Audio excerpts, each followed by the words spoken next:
ফেনীতে চরম দুর্ভোগে বন্যা দুর্গত মানুষ, কোথাও ত্রাণের অভাব তো কোথাও আশ্রয়ের সংকট।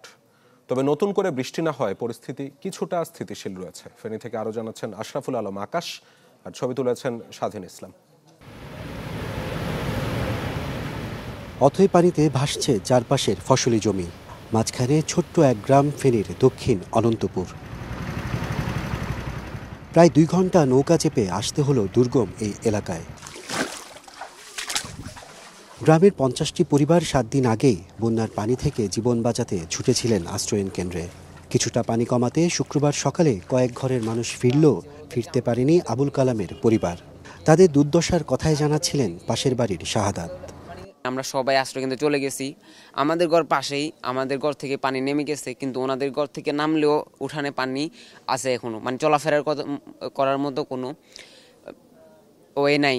এই ওয়ার্ডে 1 কোমর পর্যন্ত পানি হয়, প্রত্যেক বছরে ঘরে ঢুকে, প্রত্যেক বছরে কষ্ট হচ্ছে। ফিরে আসা এই বানভাসীদের মাঝে জেঁকে বসেছে ভয়, হতাশা আর দুশ্চিন্তার কালো মেঘ।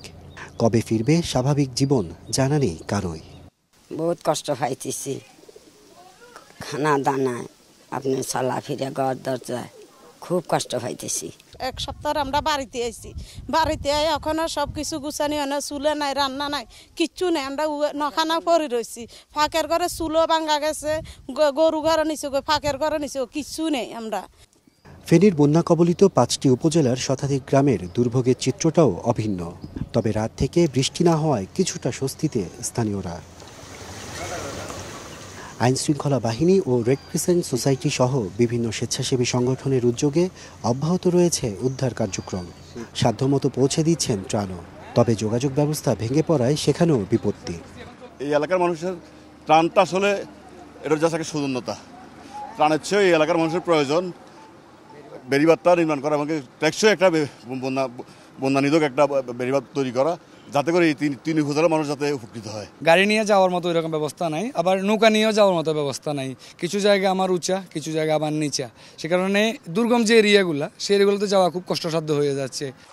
প্রকৃতির এই নির্মম রুদ্র রূপে এখনও দিশেহারা ফেনীর লাখো মানুষ।